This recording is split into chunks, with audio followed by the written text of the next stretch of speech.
आपको एहसास हुआ होगा कि मक्का शरीफ के एक पहाड़ पर खड़े होकर एक इंसान है, लिबासे बशरियत में है, वो अपने उंगली का इशारा करता है, आसमान में चांद दो टुकड़ों में बट जाया करता। क्या बात रही।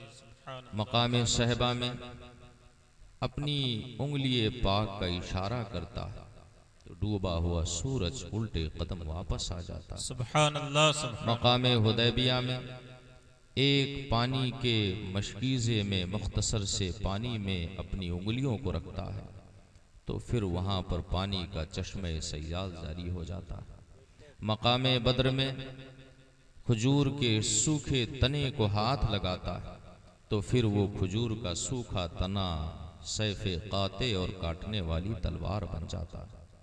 हज़रात, आप ज़रा एहसास करें और आप गौर व फिक्र करें, सोचने की कोशिश करें कि जब सारी कायनात में मर्जी खुदा की चलती है, सारी कायनात में निज़ाम परवरदिगार का चलता है, सारी दुनिया में सिस्टम खुदाए कादिर मुतलक का चलता है, तो फिर ये निज़ाम में तब्दीली इंसान की मर्जी से कैसे हो रही है।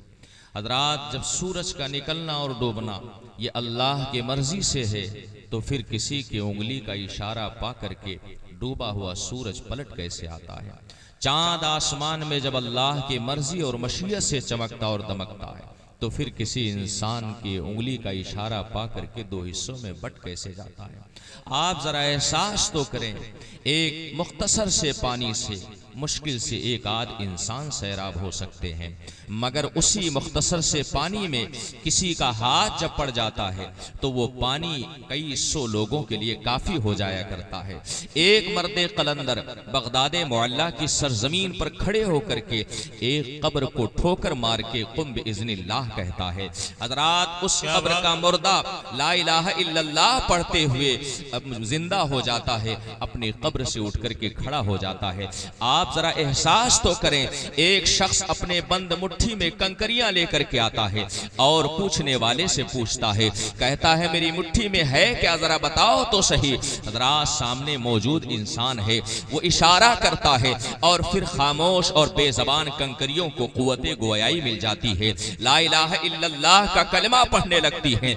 आखिर ये कायनात का निजाम कैसे बदलता है, कायनात का सिस्टम कैसे बदलता है, आखिर कायनात में जो चीजें चल रही हैं वो अपना मिजाज कैसे बदल ले रही हैं, हवाओं का रुख कैसे बदल रहा है, मौसम की तब्दीली आखिर कैसे हो रही है, तकदीरें कैसे बदली जा रही हैं, इंसान की किस्मतें कैसे इधर उधर हो रही हैं। हज़रात, लौहे महफूज का लिखा हुआ आखिर तब्दील कैसे हो जा रहा है। आप जरा एहसास तो करें, कोई पावर है, कोई ताकत है, कोई ऐसी शय है कि जिसकी वजह से कायनात का निजाम बदल रहा है, जिसकी वजह से कायनात का मद्दोजज़्र हो रहा है, जिसकी वजह से मौसमों की तब्दीली हो रही है, जिसकी वजह से हवाओं का रुख बदल रहा है। आओ इस मफ़हूम को हदीस रसूलुल्लाह के ज़िम्न में समझने की कोशिश करें। आकाए दो जहां जिनकी ज़बाने नाज़ के बारे में कुरान करीम खुद नातिक है, अल्लाह का कलाम इरशाद फरमाता है, वमा यंतिकु अनिल हवा इन हुवा इल्ला वह्युन यूहा। ज़ात मुस्तफ़ा की होती है, बात परवरदिगार की होती है, ज़बान मुस्तफ़ा की होती है, फरमान मेरे खुदा का होता है कौले मोहम्मद, कौले खुदा। फरमान ना बदला जाएगा, बदलेगा समाना लाख, मगर कुरान ना बदला जाएगा। बहुत आप जरा एहसास करें, बहुत मुस्तफा जाने रहमत का फरमान देखें। आकाए करीम का इरशाद है, मेरे नबी फरमाते हैं, मन कान लिल्लाहि कान अल्लाहु लहू। अल्लाह के रसूल इरशाद फरमाते हैं, मेरे आका की ज़बाने नास से झड़ते हुए इन फूलों को अपने दामन में समेटे, और जब काल अल्लाह और काल रसूल की सदा बुलंद हो तो सिर्फ हमारे कान ही नहीं बल्कि हमारे दिल और हमारे जिस्म का हर हिस्से मुतवज्जे हो जाना चाहिए। हज़रात, मेरे आका इरशाद फरमाते, मन कान लिल्लाहि कान अल्लाहु लहू। जो खुदा का हो जाता है खुदा उसका हो जाता है, जो रब का हो जाता है वो सबका हो जाता है। हजरात, और कुदरत का यह उसूल है कि जब इंसान खुदा का हो जाता है तो फिर खुदा की बारगाह में उसकी मकबूलियत की शान ये हुआ करती है कि हदीस कुदसी में मेरे आका इरशाद फरमाते हैं, फिर उस बंदे मोमिन का हाल ये हो जाता है कि अल्लाह उसके कान बन जाता है जिससे वो सुना करता है, खुदा उसकी आंख बन जाता है जिससे वो देखा करता है। हजरात, अब होता क्या है कि दिल उसका हुआ करता है, ख्यालात मिन जानिबिल्लाह होते हैं, ज़बान उसकी हुआ करती है, ज़बान पर बातें मिन जानिबिल्लाह होती है, कान उसके हुआ करते हैं, कान की समातें मिन जानिबिल्लाह हुआ करती है। अब उसका हाल ये होता है कि गुफ्ताए अल्लाह बोल, गर्चे ज़ुल्क़ों में अब्दुल्लाह बोल, बात उसकी होती है, ज़बान उसकी होती है, बात हमारे परवरदिगार की होती है। क्या बात रही, जिंदाबाद जिंदाबाद, सुभान अल्लाह सुभान। रसूल ने इरशाद फरमाया, मन कान लिल्लाह कान अल्लाहु लहू, जो अल्लाह का हो जाता है अल्लाह उसका हो जाता है, और जिसका रब हो जाए उसका सब हो जाए, है ना। जिसका रब हो जाए उसका सब हो जाए। आप जिस बारगाह में हाजिर हैं, आपको एहसास है कितनी बड़ी बारगाह है। इस बारगाह की अजमत का एहसास आपको उस वक्त होता जब आप हुजूर शोएबुल औलिया की हयात में उनकी करामतों का मुशाहदा करें। बहुत सारे लोगों ने हुजूर शोएबुल औलिया का चेहरा देखा और दिल नूरे ईमान से मुनव्वर हो। हमने बुजुर्गों की किताबों में और अपने उलमा की जबान से सुना कि वली की तारीफ ये है कि उसका चेहरा देखो तो खुदा की याद आ जाए। ये शहजादगान बैठे हुए, आप जरा इनके नूरानी चेहरों को देख लें। आप बताएं, जब औलाद का ये हाल है तो बाप और दादा का क्या बात रही, सुभान अल्लाह। जब उनके गदा भर देते हैं, शाहाने ज़माना की झोली, मोहताज का जब ये आलम है, मुख्तार का आलम। बहुत उम्दा, जिंदाबाद जिंदाबाद। कुछ आप भी बोलेंगे ऐसे खामोशी के साथ, तो एक तो इसे ठंडी का प्रकोप जारी है ना, और दूसरे आप लोग बिल्कुल ठंडा माहौल बनाए, तो ऐसे तो ना कोई रंग आता है और ना ही बोलने का कोई शऊर और शौक पैदा होता है। देखें, एक हदीस में आपको सुना, हो सकता है आपके अंदर बेदारी पैदा हो जाए। मैं मुख्तसर से वक्त के लिए हाजिर हुआ, हमारे बहुत सारे खुतबा और बहुत सारे शोरा स्टेज पर मौजूद हैं। जाहिर है कि मैं किसी का हक नहीं मारना चाहता, मैं बस 2 से 3 बातें बड़ी तेजी से अर्ज करूं। मेरे आका की हदीस पाक है कि जो इंसान इबादत में जिस कदर मशक्कत उठाए उसी कदर अल्लाह उसके अजर में इजाफा करे।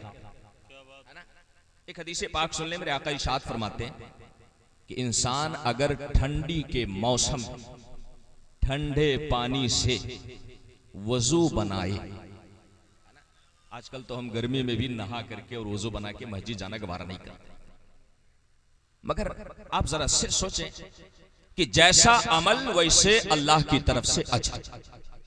अगर कोई ठंडक के मौसम में ठंडे पानी से फजर के टाइम उठ करके वजू बनाए तो मेरे आका इरशाद फरमाते हैं कि उसे अल्लाह की बारगाह से, उसे रब्बे कदीर की बारगाहे करम से सरहद पर रहकर जिहाद करने वाले मुजाहिद का सवाब दिया जाता है। क्या बात रही, सुभान अल्लाह। आका की हदीस पाक है, इसमें तो बोलना चाहिए है ना। आप जरा इरशाद, आप जरा गौर करें कि एक वो शख्स है कि जो गर्मी में वजू बनाता है पानी से, और एक वो शख्स है जो ठंडी में ठंडे पानी से वजू बनाता है। आप देखें, गर्मी में पानी से वजू बनाना ये कोई बड़ी बात नहीं है, ठंडी में उठ करके ठंडे पानी से वजू बनाना ये बहुत बड़ी बात है। जैसा अमल होता है वैसे अल्लाह की बारगाह से अजर होता है। हज करना ये सवारी से भी हो सकता है, हज करना पैदल भी हो सकता है, मगर आका की हदीस पाक है, इंसान जब पैदल हज करने के लिए अपने कदम को घर से बाहर निकालता है तो पैदल चलने में मशक्कत है, इसीलिए अजर में कसरत है। आका इरशाद फरमाते हैं, हर कदम के बदले अल्लाह उसे 700 नेकियों से सरफराज करता है। जिंदाबाद रहे, जिंदाबाद जिंदाबाद, सुभान अल्लाह सुभान अल्लाह। बहुत उम्दा, इससे ज्यादा वो इल्म नहीं पढ़ सकता। अल्लाह ताला आप सबको खैर की तौफीक अता करे। और मैं अर्ज कर रहा था, जिस बारगाह में हम हाजिर हैं, हुजूर फ़क़ीह मिल्लत अलैहि रहमतुर रिज़वान इसी इदारे के मायनाज उस्ताद रह चुके। आप फरमाते हैं कि जब कोई बहुत बड़ा झूठा होता और चोरी कर लेता था या और कुछ कर लेता था, किसी की जेब मार लेता था, बड़े बड़े जगलर लोग इस दुनिया में मौजूद हैं, अब किसका किसका नाम लिया जाए। कहते कि जब कोई चोरी का एतराफ नहीं करता या कोई अपने जुर्म और गुनाह का इकरार नहीं करता तो हम उसे वहां ले जाते जहां की अदालत में अनबोलतों की भी जबान चलने लगे। आप फरमाते हैं हुजूर शोएबुल औलिया की चौखट पे ले जाते और जैसे कहते कि अब हुजूर शोएबुल औलिया की चौखट पे हाथ रख के कहो तुमने ये किया है कि नहीं किया, तो कहते हैं बेजबान पत्थरों में भी अल्लाह जबान पैदा कर दे। क्या बात रही, बहुत उम्दा। ये बारगाह जिसमें हम हाजिर हैं, इस बारगाह की अजमत, इस बारगाह की करामत और इस बारगाह की शराफत ये आप नहीं समझ सकते।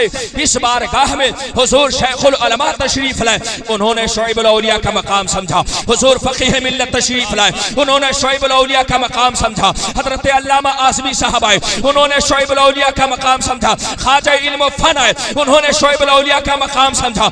हर किसी ने इस बात का एतराफ किया कि निगाहे मर्द मोमिन से बदल जाती है तकदीरें, जो हो सके यकीन पैदा तो कर जाती है। जिंदाबाद, नारे तकबीर, नारे रिसालत, मसलके आला हजरत फैजाने सरकार मज़हरे शोएबुल औलिया, उर्से सरकार मज़हरे शोएबुल औलिया, फैजाने औलियाए किराम, नारे रिसालत। सुभान अल्लाह, सुभान।